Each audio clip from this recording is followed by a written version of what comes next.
Hello and a very warm welcome back to the garden. It's a nice crisp morning and this video is about this amazing ancient growing technique that we can use as gardeners to massively increase the amount of food that we can grow. And it's one of the best ways to overcome the hungry gap, and you don't need to invest in something like a polytunnel either.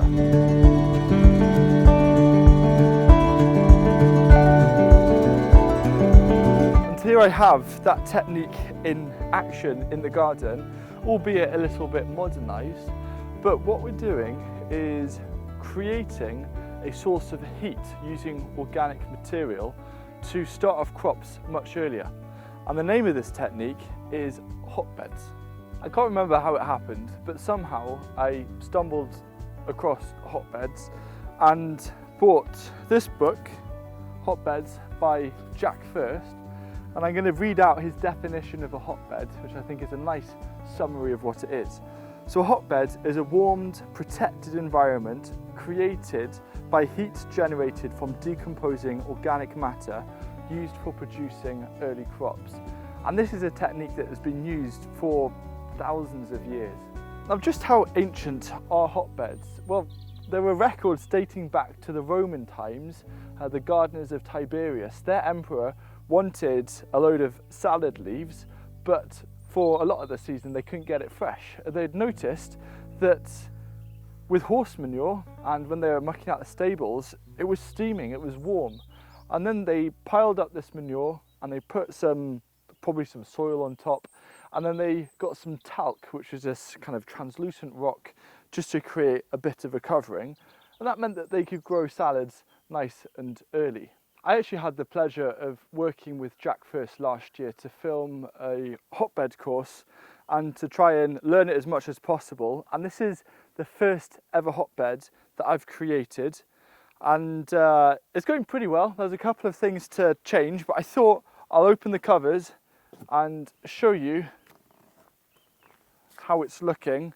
And I'm going to kind of talk through some initial feedback, and then also how I made this without using horse manure, because usually that's a limiting factor. People can't find an easy way of sourcing horse manure, and so this is proving that there's plenty of other materials you can use.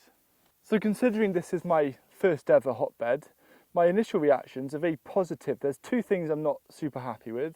The spinach up at the top had quite sporadic germination, and the radish has gone leggy, and that's my fault because, like every gardener, we get a little bit excited from seed sowing, and the thing with the hotbed is once you've created it, the temperature can still rise, and I definitely sowed these seeds a little bit prematurely, but I just had that itch to scratch, and everything else apart from the spinach seems really okay.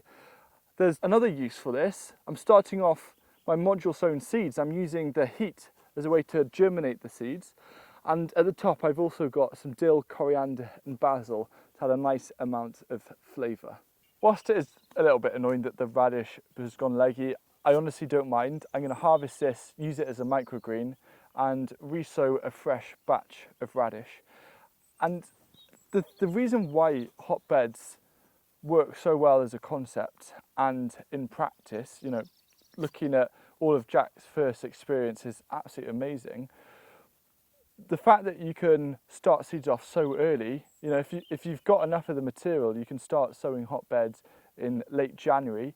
I'm going to be making a couple more hotbeds in about a week, so it's absolutely not too late to get started. But what you create, most importantly, is a frost-free growing zone, hence why I've managed to germinate the basil. And with the exception of investing in timber, which you can just use scrap timber, you can use old bits of fence, you can use pallets and just some old windows over the top. The only other thing I've had to invest is the time needed to gather the materials. But what also happens is when it breaks down, all of the material, it effectively is a compost bin. So not only are you producing amazing crops that you can start harvesting, say, I'll start harvesting some of these crops in about a month or so, and then succession planting, etc. But this is also a compost factory. Depending on the materials that you're going to use, the hotbed is all going to break down And so by the end of the season, you're going to have a huge kind of vat of compost that you can use for other parts of the garden. I'm going to briefly run through the basics of creating this hotbed. So I don't have easy access to horse manure, but I do have access to a lot of wood. So we've been chipping a lot of ramial wood chip, which is a certain type of wood chip using the smaller branches of the tree. That's where you get the greatest concentration of nutrients, making a much better carbon to nitrogen ratio. And as well, to help boost a bit of extra nitrogen, we've been putting in used coffee grounds, just sprinkling it through the layers, putting in plenty of water, because wood chip usually is quite dry. In the centre, kind of the middle layer, a bit like a lasagna, the kind of second, third layer, added a load of used poultry bedding from the ducks, just to add another good boost of nutrients and fertility. And then on the top, just added some compost, around 6 inches of compost, or you can even just use soil if you're really lacking any kind of fertility to begin with. That's to create a bit of a barrier, so you're not going to be burning the little seedlings. And then on top you add maybe like a 2 or 3 inch layer of compost.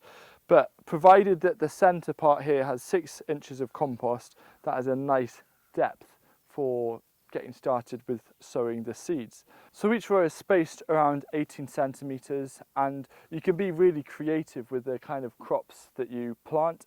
I think what I might do is I'm either going to re-sow the spinach or maybe some beetroot instead. And the nice thing about the spacings of the rows as well is that you've probably noticed I've got these HR10s, some of my module trays, that fit perfectly between each row. So I can actually get on each row 5, this internal dimension is 4 by 4 foot for the growing frame. I can get 5 HR10s, which means 50 cells per row. So if I'm counting up all of the rows, I can fit 30 of these module trays to raise seedlings in, because I'm trying to utilise, or you want to utilise as much of that precious warmth as possible. I'm an absolute beginner when it comes to hotbeds, and to already see this potential is really exciting. I can't wait for them to become a core part of my journey. And I'm going to treat this hotbed a bit like its own mini garden. So I'm going to grow things up the sides of the outer frame like peas, and make sure I do a lot of succession planting, maybe have some nasturtiums trailing over. Sam had a nice idea of putting up a big trellis so we can grow a load of runner beans, and I just can't wait to see it happen. So if you want to create a hotbed, and if you want to get detailed instructions, Sam and I created an online course with Jack, the expert himself, on how to create a hotbed. There's a link down below to the Abundance Academy and a little coupon code as well. And in the meantime, you can also watch this video here, which is our Inspiring Gardens video that we made when we visited Jack, and it really kind of captured his approach quite nicely.